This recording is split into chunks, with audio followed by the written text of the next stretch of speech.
Noam's going to speak for about 50 minutes, and then while he's speaking, there'll be some ushers coming through with note cards. You can write down a question, send it up to the front, and at the end, depending on how much time we have, I'll share some of those questions with him, and he'll respond to some of those audience questions. I'm not going to say a lot about Noam. There's a reason why there are 1,800 people here tonight to see him speak. This is a very interesting moment. We're on the eve of the 50th anniversary of his seminal essay, The Responsibility of Intellectuals, published in this coming February will be the 50th anniversary of that. And he's gone on to write so many important works. Just last week, I got an email from someone who was asking for a bibliography of Noam's political writings, and I referred him to the website chomsky.info, and there's a section there where it lists some of Noam's books, and he wrote back, he said, I saw that, but I didn't think that one person could have possibly written all those books, so I thought it was a mistake. But indeed, he has written all those books and contributed in so many other ways, and truly is someone who embodies, more than any other person alive, I think, the meaning of solidarity, which is something that we really desperately need in these times today. So please join me in welcoming Professor Noam Chomsky.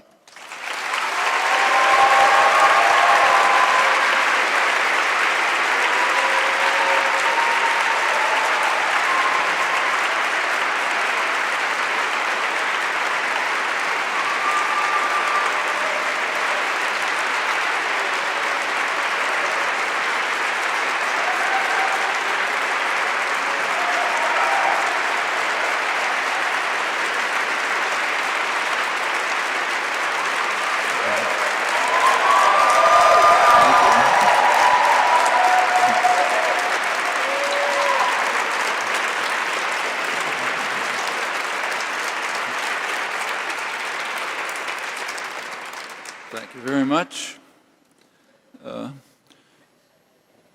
Humans have been on the earth for about 200,000 years, and the generation that's coming of age today is in a position that's unique. Whether uniquely privileged or uniquely unlucky has yet to be determined. But that it's unique is very clear. For the first time in human history, it's necessary to make a crucial decision. Will organized human life continue to exist on this earth, or will it not? And that's not in the indefinite future. It's a near future. The significance of this question cannot be overemphasized.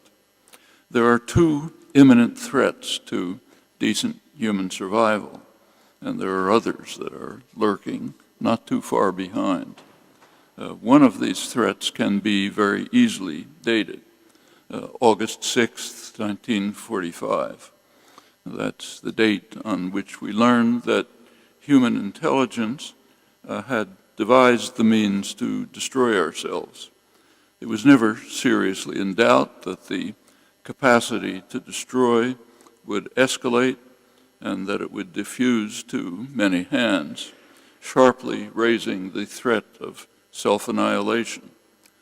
In the years that followed, the record of near misses is appalling, sometimes from accident and error, a few shocking cases from recklessness, if not worse.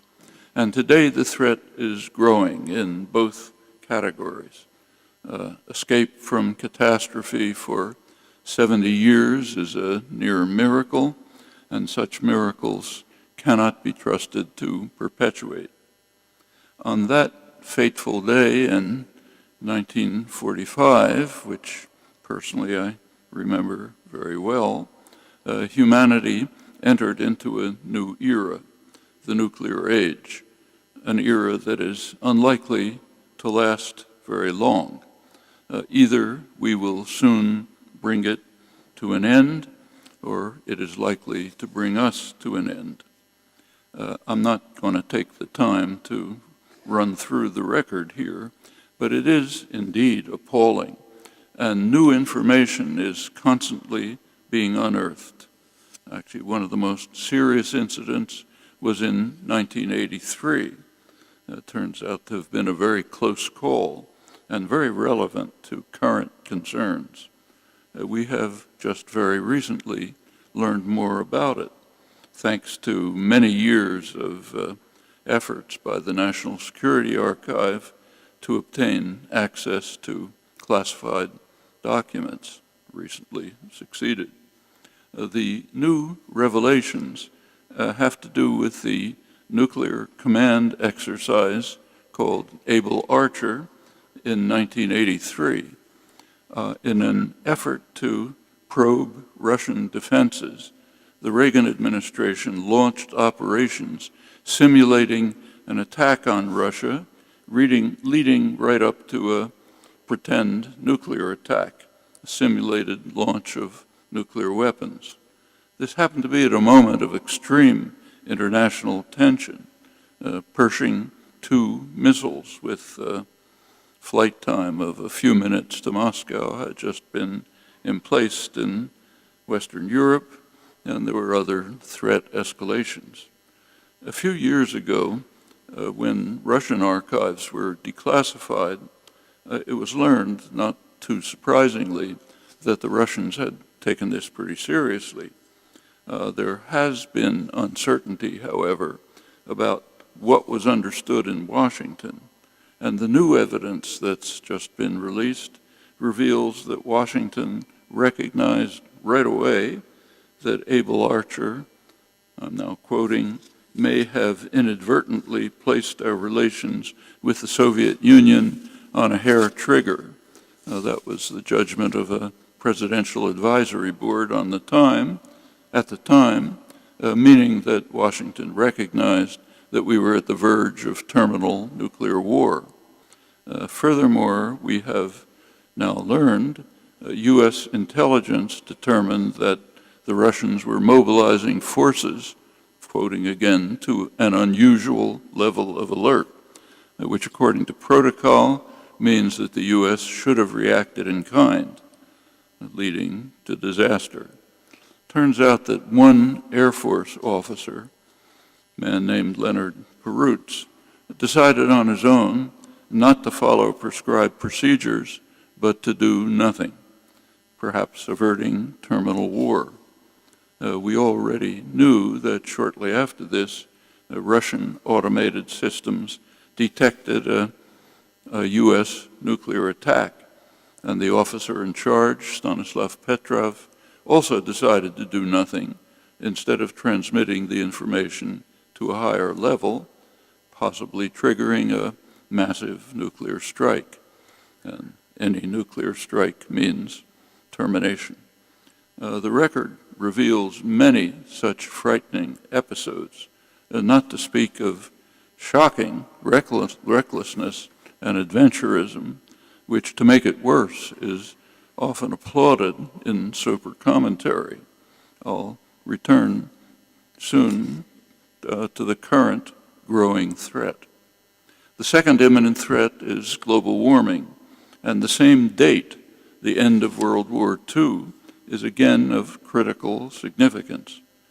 For some time, as you probably know, the geologists have recognized that the Earth is entering into a new geological era called the Anthropocene, an era that's defined by extreme human impact on the environment. There has been disagreement about just what changes became so extreme as to signal the onset of this new era. And a few months ago, the official working group on the Anthropocene recommended to the International Geological Congress that the dawn of the Anthropocene should be given the same date, the end of World War II.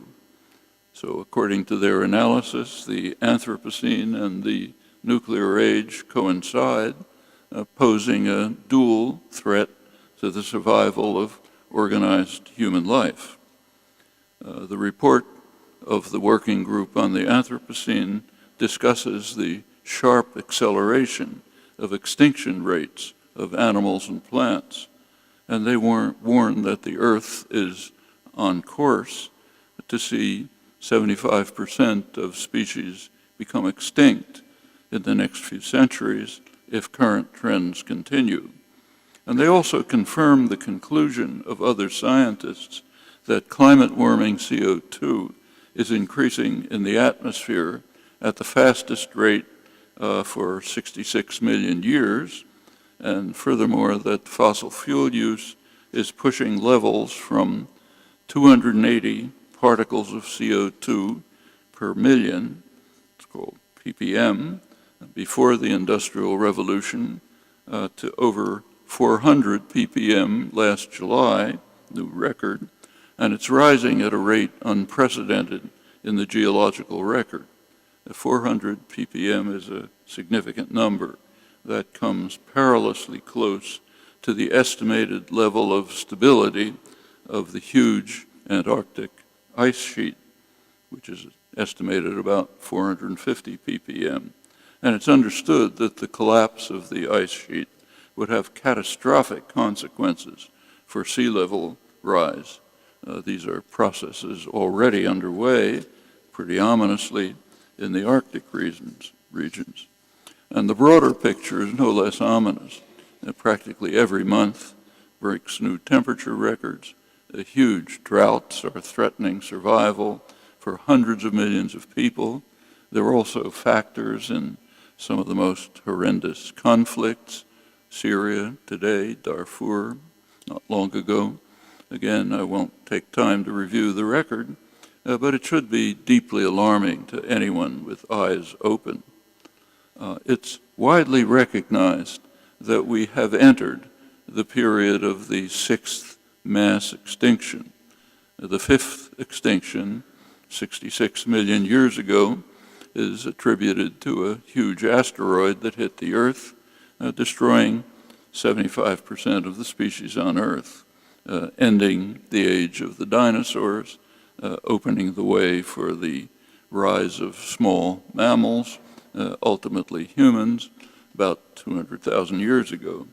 And it's taken us only a few hundred years to bring about the sixth extinction, which is interestingly different from the earlier ones. So recent studies show in quite instructive ways.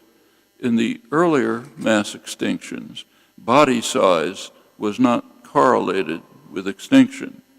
But in the human-generated sixth extinction, which is now underway, researchers report, I'm now quoting, an extreme bias against large-bodied animals that distinguishes the modern diversity crisis from all deep-time analogs, which means, in short, that we're mainly killing larger animals.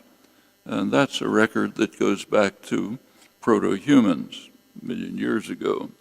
From the beginning, a predatory species that caused significant harm to large organisms, now approaching truly lethal scale, with ourselves not far in the distance.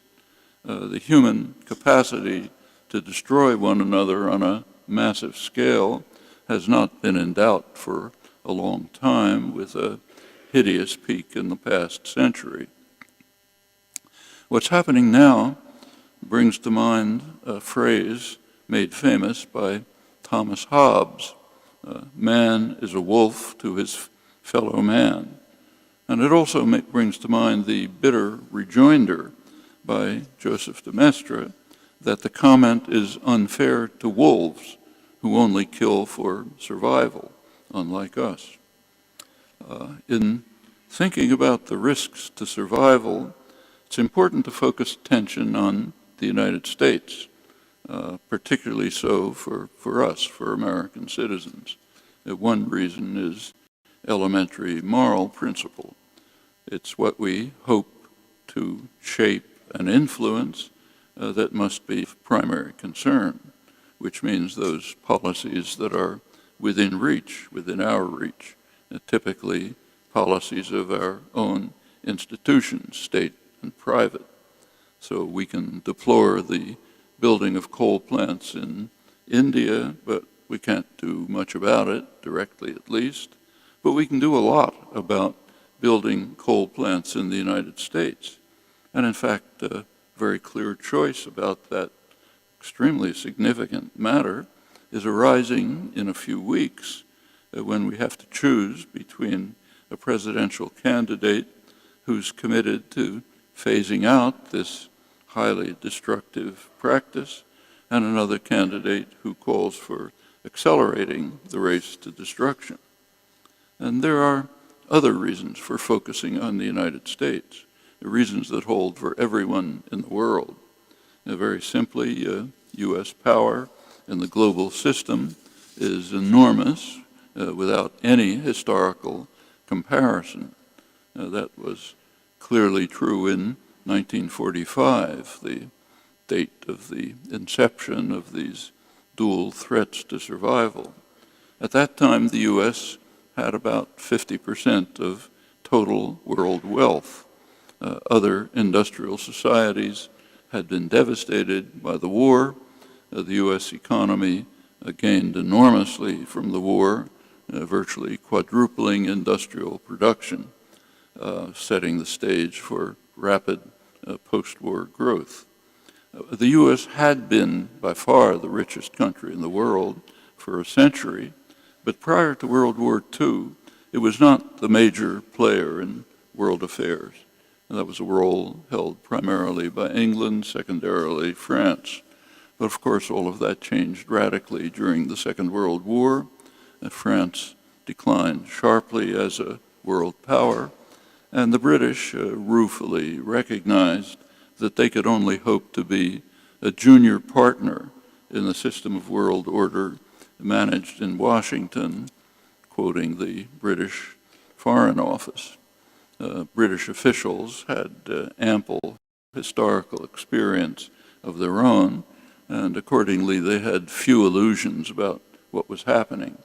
And their descriptions are telling. They recognized in their words, I'm now quoting high British officials, that the economic imperialism of American business interests is attempting to elbow us out under the cloak of a benevolent and avuncular internationalism.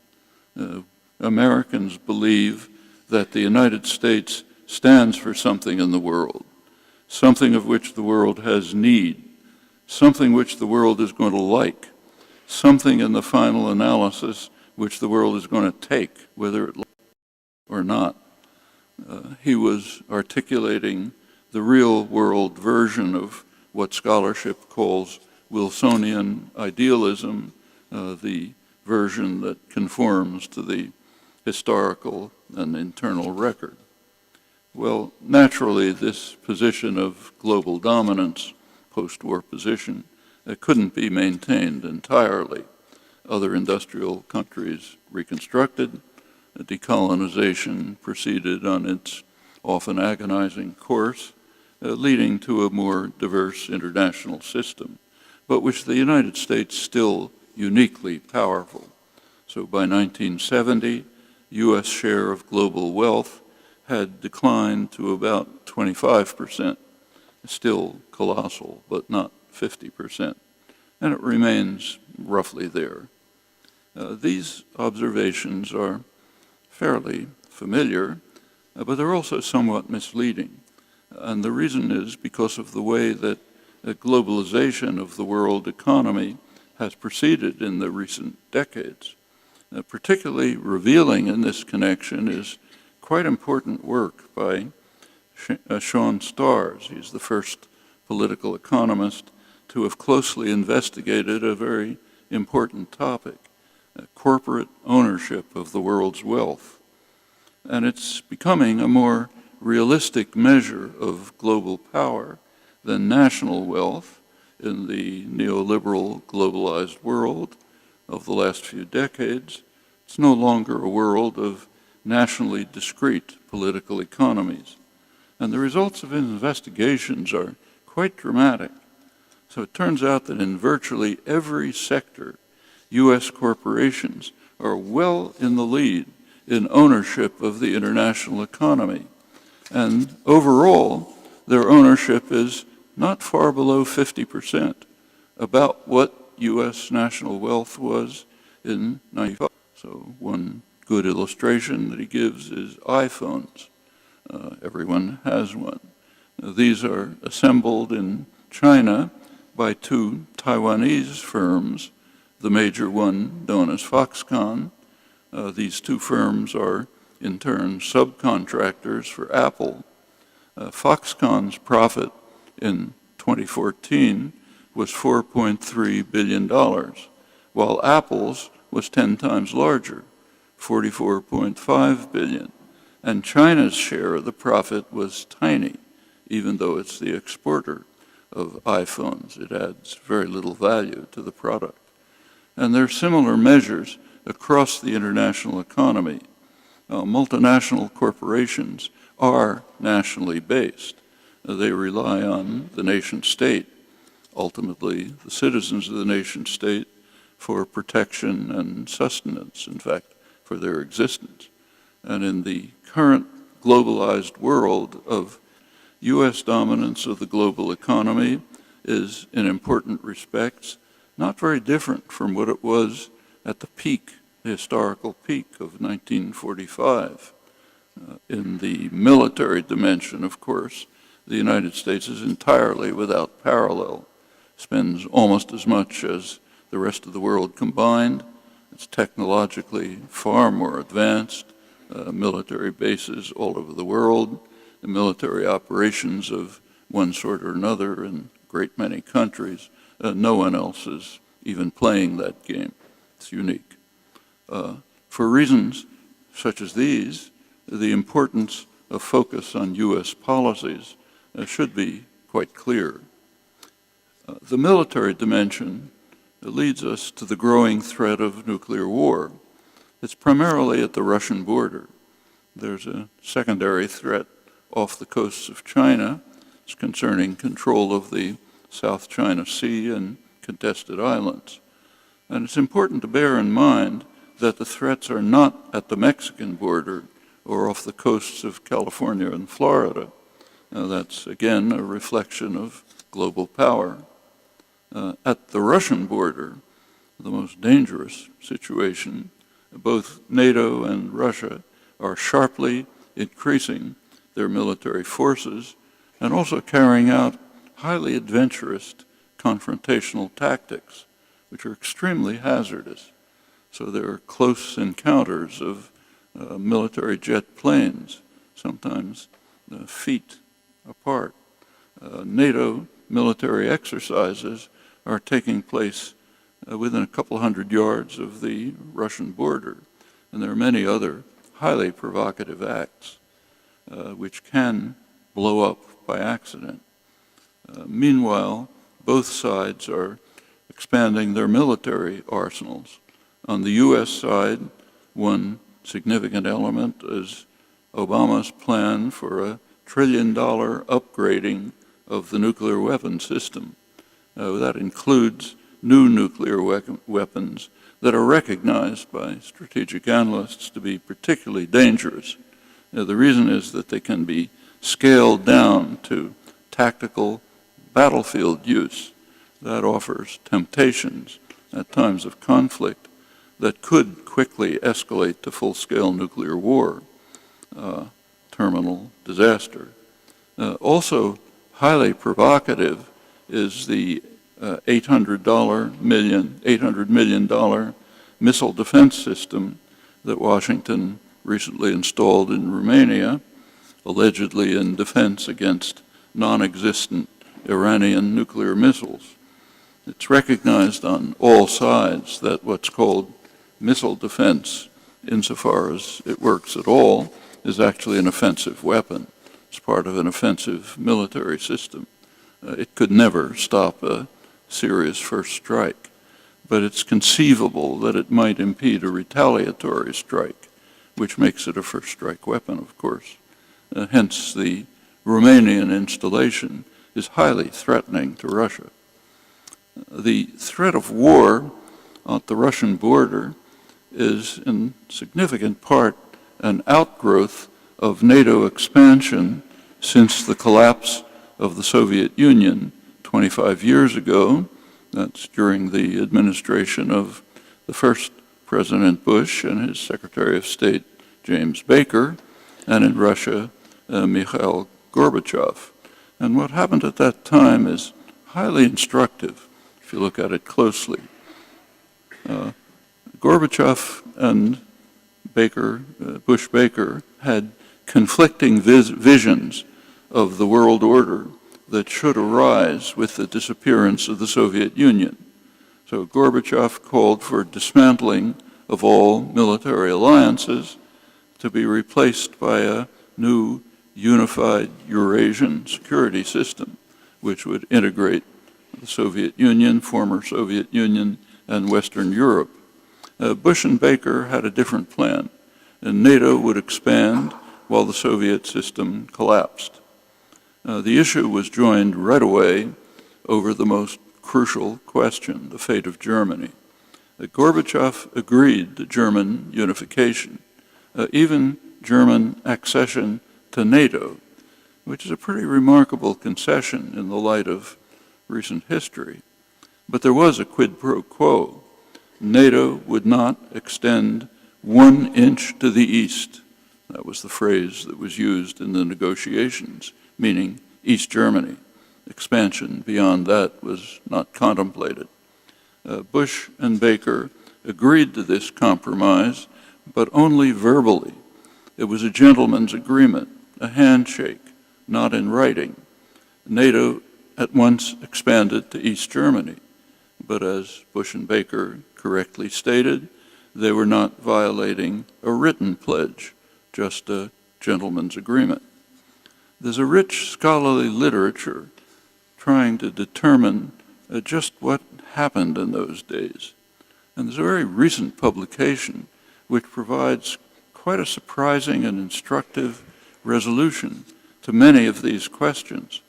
It's an article by Joshua Itzkowitz-Shifrinson in the prestigious journal International Security a couple of months ago. He carried out an extensive study of previously ignored archives, and it reveals quite persuasively that the Bush-Baker verbal commitments to Gorbachev were explicitly designed to mislead Gorbachev, while U.S. dominance extended to the east. That's quite an important discovery. That was only the first step. Under Clinton, NATO expanded further to the east. In 2008, and again in 2013, this is under Obama, NATO went so far as to offer membership in NATO to Ukraine. That's the Russian geopolitical heartland, long historical, cultural relationships with Russia, a highly provocative move which had many consequences. George Kennan, other senior statesmen, had warned early on that NATO enlargement would be, as they put it, a tragic mistake, a policy error of historic proportions. It's now leading to rising tensions on the Russian border, which is the traditional invasion route through which Russia was virtually destroyed twice in the past century by Germany alone, not just Germany as part of a huge military alliance led by the most powerful state in world history. The risk of terminal nuclear war is not slight. Reflecting on these matters, the European historian Richard Sakwa writes accurately enough that NATO's mission today is to manage the risks created by its existence. That's worth thinking about. Meanwhile, NATO's official mission has been extended well beyond the official mission to control the global energy system, pipelines and sea lanes, and unofficially to serve as an intervention force under U.S. command, as we've seen. long forgotten and apparently intended only to mislead are the promises made by George Bush and James Baker to Gorbachev that NATO would become a more political alliance in return for Gorbachev's agreement to allow German unification within NATO, which again was a remarkable concession in the light of history. Well, the fate of NATO since the end of the Cold War is quite revealing, shines a bright light on the real nature of the Cold War and its doctrinal basis. So NATO, of course, had been presented all along as necessary to hold off the Russian hordes. 1991, no more Russian hordes. So what happened? Did NATO disappear? No. It expanded in the manner that I described. That provides no slight insight into operative policies in the years before. What it reveals, which is pretty clear, had in fact not passed entirely unnoticed in mainstream scholarship. So a decade earlier, in 1981, Harvard professor, government advisor Samuel Huntington had observed that, in his words, you may have to sell intervention or other military action in such a way as to create the misimpression that it is the Soviet Union you're fighting. That's what the United States has done ever since the Truman Doctrine in 1947, which is a pretty accurate description of what actually happened during the Cold War.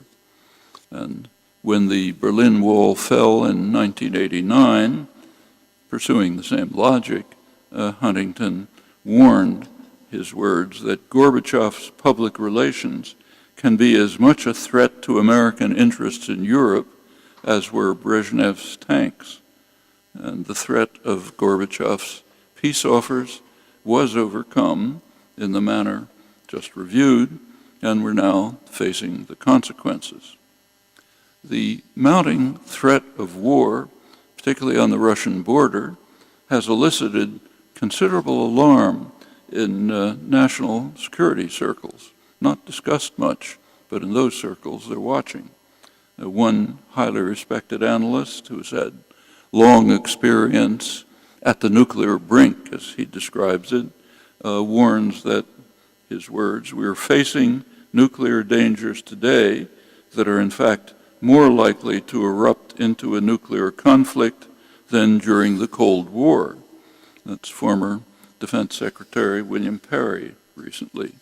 And he's far from alone. Every year, a group of experts organized by the Bulletin of Atomic Scientists to update the doomsday clock that they established in 1947 at the dawn of the nuclear age. Midnight means terminal disaster. And the question is, how close is the hand to midnight? 2 years ago, they moved the clock 2 minutes closer to midnight to 3 minutes to midnight, where it remains. Now, that's the closest it's been to midnight since the Able Archer war scare of the early 1980s, which was quite severe, we now know. And explaining that decision, they invoked the growing threat of nuclear war, thinking particularly of the Russian border. But they also added something additional for the first time: the failure of governments to seriously deal with the impending environmental crisis, and in both cases with good reason. Well, there have been some steps to addressing the environmental crisis. The Paris agreements of last December have finally gone into effect officially. The provisions are inadequate, but they're at least something and a basis for going on.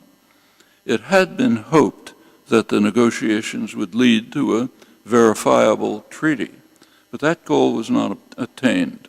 It's only a voluntary agreement, much weaker, of course. The reason for this was clearly understood. It was actually reported in the press, though not prominently enough. The reason was very simple. The Republican Congress would not accept binding commitments. So there is no verifiable treaty, only something much weaker, a matter of no slight importance and virtually no comment. It's actually an astonishing fact, if you think about it, that a major political organization in the most powerful country in world history is literally dedicated to destruction of much of life on Earth. Now that might seem to be an unfair comment, but I don't think it is. Right now, we're in the midst of the quadrennial electoral frenzy. Think about the Republican primaries, which recently ended. In the Republican primaries, every single candidate denied the facts about climate change. There was one exception, the guy who was supposed to be the sensible moderate, John Kasich. He conceded the facts, but said we should do nothing about it, which is even worse than denying them. That's 100%. The winning candidate calls for more use of fossil fuels, including coal plants, the most destructive. He also calls for dismantling regulations, refusing funds to developing societies that are seeking to move to sustainable energy, and in every possible way accelerating the race to disaster. When you consider the stakes, it's a fair question whether there has ever been a more dangerous organization in history than today's Republican Party. I think the answer is no.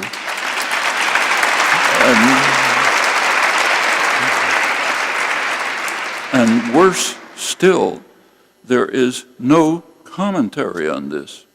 Right through the primary campaign, very little since.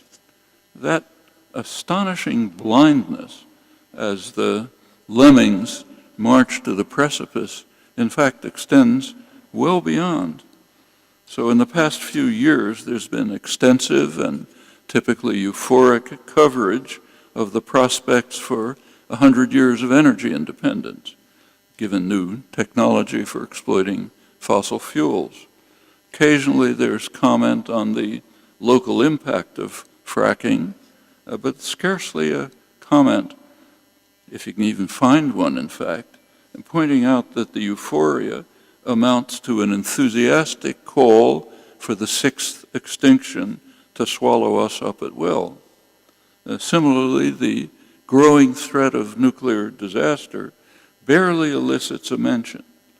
The two most important questions in human history on which the fate of the species depends are virtually missing from the extensive commentary on choice of leader for the most powerful country in world history. And we'll see how the matter is treated in the spectacle that many of us will endure in a few moments. I think you can predict. It's hard to find words to capture the enormity of this extraordinary blindness. In the case of nuclear weapons, we know how to overcome the threat, abolish them. And that's not a utopian dream. It's not advocated just by the War Resisters League, and I would guess many of us here. But it's also advocated by mainstream establishment figures.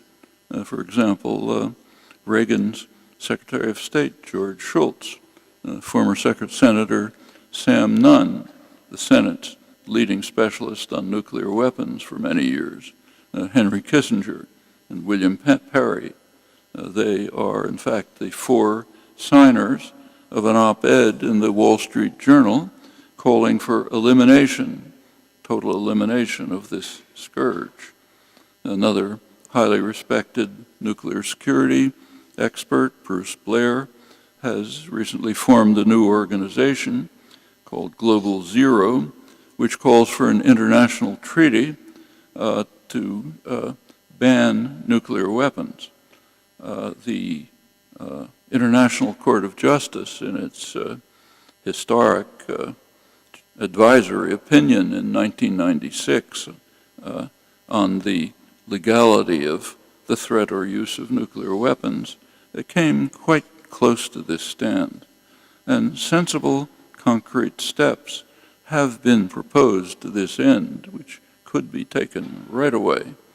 And surely steps can be taken to reduce the international tensions that are provoking the threat instead of escalating them. That the threat of global warming can be overcome effectively is less clear, though there are very clear steps that can and must be taken if there's to be any hope for decent human survival. And once again, decisions about these matters, the most important decisions in human history, and actions to implement these decisions cannot be delayed. Thanks.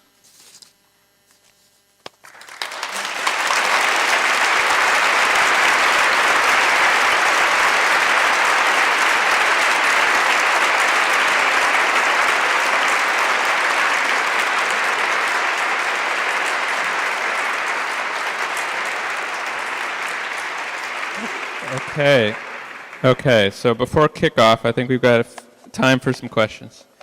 So the first question, Noam, do you believe Edward Snowden deserves a pardon? Why or why not? Yeah, I'm one of the signers of a petition, I think it was initiated by Amnesty International, calling for him to be pardoned. I don't think that goes far enough. He should not just be pardoned, he should be honored. And maybe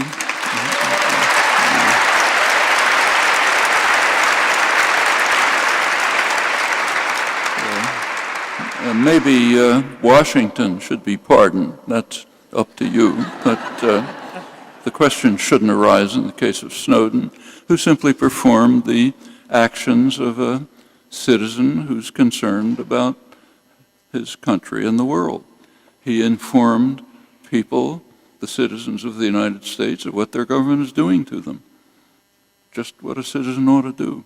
So he should be honored, and we should be asking whether the government should be pardoned. Okay. So next question, how should developed countries respond to the mass migrations caused by war and climate change? Well, certainly not the way they're doing it. In fact, what's called the refugee crisis is in fact a moral crisis in the West. I mean, there are countries where there are cases in history of migrant crises that are severe. In fact, we're living in such a case. The migrant crisis from Europe eliminated or destroyed the indigenous population. That's a pretty serious crisis. That's the extreme case of migrant crisis. Today, there are countries that are absorbing huge numbers of refugees. Lebanon, poor country, has about 40% migrants, refugees. Lebanon had nothing to do with engendering the crisis, but it's taking the consequences. Jordan has a huge number of refugees, so does Turkey. The United States has practically none. Europe has very limited number, very small compared with its, not only with its wealth, but also with its role in creating the crises. Our role in recent years is even greater. So on the one hand, you have rich, powerful countries which have played a major role in creating the crises and are now groaning because maybe they'll have to accept a tiny bit of the consequences. And you have poor countries which had nothing to do with the crisis, which are absorbing the refugees. So that's a moral crisis. We have in the United States the same crisis with regard to Central America. The people fleeing from Central America are, for the most part, fleeing from crimes that we committed. And then we tell Mexico to send them back and not let them come near our border, pretty much as Europe does in the case of Turkey. This is not only true of the migrants from Iraq, Syria, the Levant region, but also from Africa. One effect of the destruction of Libya, actually initiated by France and England, with the U.S. Leading from behind, as Obama put it, has been not only to destroy Libya, but to and vastly increase the level of the human disaster, catastrophe killings in Libya, but it also opened a funnel for people fleeing from Africa. Well, Europe has a certain relation to Africa over the past couple of centuries. Don't have to review it. Now Europe, again, groaning under the impact of the flight of people from regions it has devastated. And this is not ancient history, it's recent, current history. So take the richest country in Africa, potentially the richest country, which could have led Africa to become the flourishing region, Congo, enormous wealth. It was a Belgian colony. The treatment of the Congo by the Belgians was horrendous, even by the standards of European imperialism, which was horrible enough. It was one of the worst cases. In 1960, the Congo did achieve liberation. They had a political leader, young political leader, very promising, very popular, Patrice Lumumba. What happened? The CIA instantly targeted him for assassination, but they didn't make it. The Belgians managed to assassinate him first through proxies, and they didn't take any chances. So his body was cut up in pieces and dissolved in sulfuric acid. That took care of Lumumba, and the Congo hoped for independence. Then the United States and its allies supported a murderous kleptomaniac, Mobutu, as long as they could. Won't go through what's left of the country. Right now, the last couple of years, the worst atrocities in the world are carried out in the Congo. In eastern Congo, millions of people have been slaughtered in the last couple of years. One reason for it is your cell phones. Multinationals are hovering over the warring militias to get the minerals that are needed for high-tech equipment like cell phones in the West. That's the Congo. It's not ancient history. That extends over much of the region. So yes, there's a migrant crisis in Europe, a moral crisis, and one of extreme danger to the world. I mean, I'm old enough to remember what it means when Austria and Germany have political parties that are effectively neo-Nazi. I can remember Hitler's speeches in 1936, 37, and it's not a nice memory. And that's what's happening in reaction to what's called the refugee crisis. We have our own variant of it, which is severe and vicious. And again, of course, coming up in the presidential campaign. Okay, so Noam, we also have a question now about Brazil. I would like you to comment about the coup in Brazil. Mm-hmm. Well, what's happened in Brazil is sometimes described as a coup. It's usually a soft coup. It's not a military coup of the kind that the U.S. helped initiate and back in 1964. The basis for it was was initiated by the Kennedy administration. It was carried out shortly after the assassination, instituted the first neo-Nazi style national security state in the hemisphere. It was later a plague that later spread through most of the hemisphere, reaching Central America in the 1980s. That was the 1964 coup. This one is not a military coup like that. it's a kind of a quasi-parliamentary coup. It removed from office practically the one political figure who has not been implicated in the corruption scandal in an effort to enrich herself. She's about the only one free from those charges. The people who are voting to impeach her, succeeded in voting to impeach her, almost all of them are under severe and significant charges of major corruption for their own benefit. So it's a soft coup. In fact, the Supreme Court of Brazil itself determined that the official charges against Dilma Rousseff are not legitimate charges, but that the impeachment went through nevertheless. The current government, the Temer government, is, actually I should say much of my information about this comes from my wife, Valeria, who's Brazilian, tells me what's happening in the Brazilian newspapers. The current government is instituting extremely reactionary policies, clearly attempting to dismantle the progress and achievements that were made by under the PT, the Workers' Party, in the past 15 years. Now, they're guilty of plenty of crimes. They did some pretty awful things, but they did also carry out policies which were quite beneficial to much of the population, now being reversed. The new coup government, if you want to call it that, is all white, all male in a diverse country.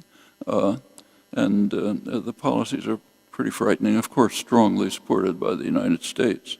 As part of an effort on the part of the United States to reverse the progressive developments that have taken place in Latin America in the past 15 years. And I should say the left elements in these countries have plenty to answer for.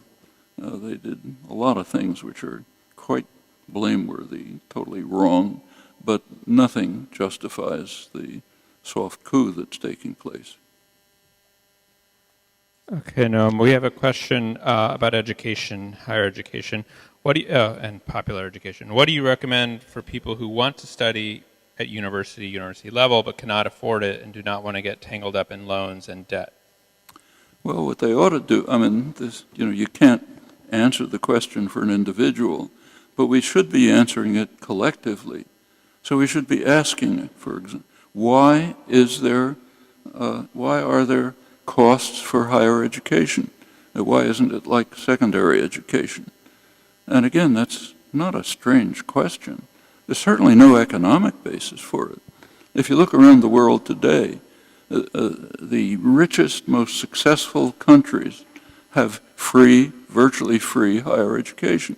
So Germany, which is the most successful of the modern state capitalist societies, higher education is virtually free. Finland, which comes out at the top in almost all international competitions, free, so on across the board. If you go to poor countries, just go south of the border to Mexico, poor country, quite a respectable higher education system. I've been there and taught. It's quite respectable, high quality. It has problems like very low salaries, so the faculty have to have second jobs, but that's because it's a very poor country. Education's free. Take a look at our own country. In the 1940s and 1950s, 50s and 60s, the great growth period, highest growth period in American society, higher education was virtually free. For a huge number of people, it was not only free but subsidized, namely those beneficiaries of the GI Bill. People who never would have gone to college were enabled to do so, very good for themselves, very good for the country, contributed to successful economic growth. Even private colleges, like Ivy League colleges, though they had tuition, it was extremely low. I entered the University of Pennsylvania in Ivy League College in 1945. Tuition was $100. That would be maybe $800 by today's real value, and you could easily get a scholarship. So it was essentially free. It was a much poorer country then.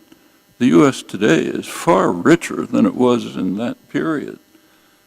I think if you think it through, there can't really be an economic reason for this. There are other reasons, not good reasons. You can think what they might be. But I think in answer to the question, an individual is stuck.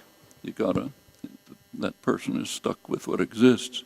But as part of a collective, that person is not stuck. They can be part of an effort to reverse the programs of the past, the policies of the past 30 years, roughly 30, 40 years, which have led to the situation in which young people are trapped for life with debt that they cannot get rid of. Notice that I'm sure you know this, the policies are set up so that you can't declare bankruptcy like a business. The government can garnish your Social Security. You're trapped for life. A highly disciplinary measure, incidentally. And I don't think there's any justification for it. Like other things, individually you can't do much about it. Collectively you could do quite a lot. So Noam, now there's a question about your view on artificial intelligence and the threat or hope that it presents. Well, when anyone asks that question, the first thing that comes to mind is a famous comment that was made by a great biologist at MIT, Jerry Letvin, in a debate about artificial intelligence back around 1960. And at the end of the debate, he conceded that artificial intelligence was pretty interesting, but he said it was misnamed. Should have been called natural stupidity. But it's a bit unfair, but not totally. There's a lot of hype about artificial intelligence, and there are some achievements, like, say, Google Translator achievement. Robotics can make some achievements, but it's doing very little from a scientific point of view. It's achieving things from a kind of an engineering point of view, which is okay. Nobody should be opposed to bigger bulldozers if they work. But we shouldn't be misled about the insight that it's supposed to be providing into the nature of intelligence. It's not doing that. It's often some other direction. So it's a valuable pursuit, which can be useful. If it does, insofar as it is part of science, which it is partially, it's just ordinary cognitive science, an effort to try to find the nature of intelligent behavior using computer-based models as a technique of research. It's fine. Actually, it's pretty close to the kind of work I've done all my life myself. But you should be pretty cautious about evaluating the PR that's associated with it, which pretty often is quite remote from the actual level of insight obtained by these measures.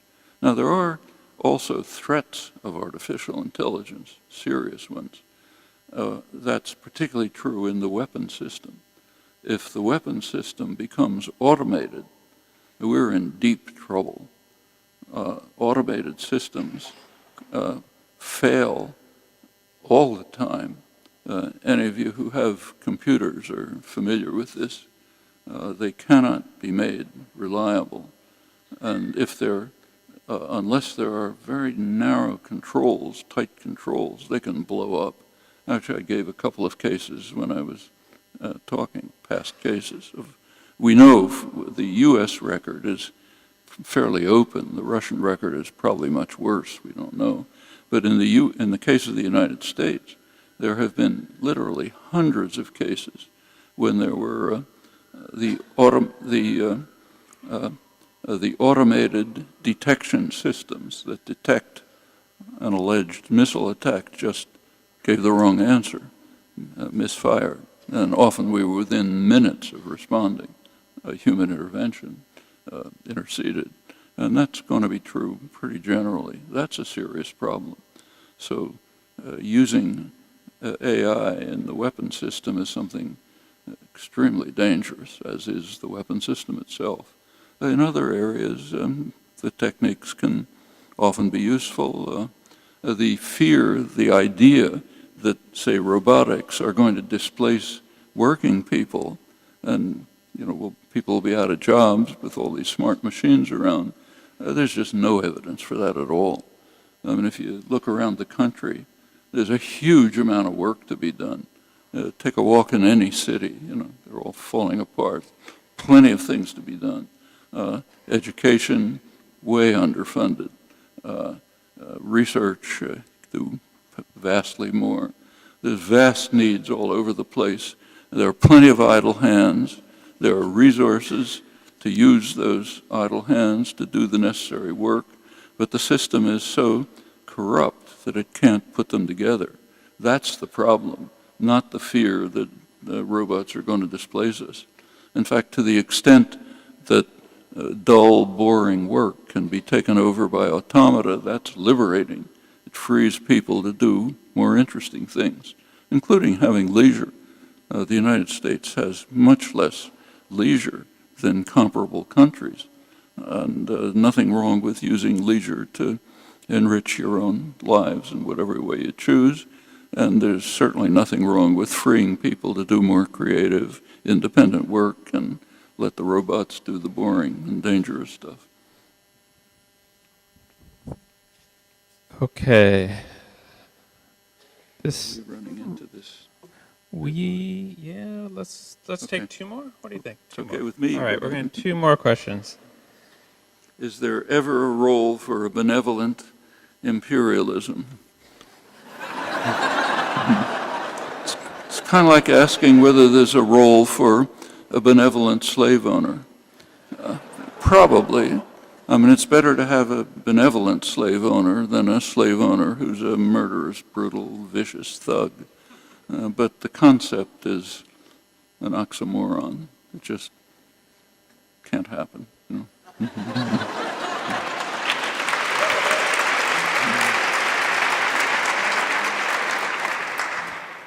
What gives you hope? People like you. That's the hope of the future. The future's in your hands. There's a lot that can be done, despite all the problems of the country. It's actually a much more civilized country than it was 50 years ago. Much more, in all kinds of ways. The rights of women, for example, all sorts of other things. That didn't come as a gift, came out of popular struggle, often pretty hard. But it left a legacy to us. We benefit from it. It kind of gives us a plateau from which to go on. Plenty of problems. In fact, the worst problems in human history, but they can be addressed. And people like you are in a position to address them. And that's where the hope is.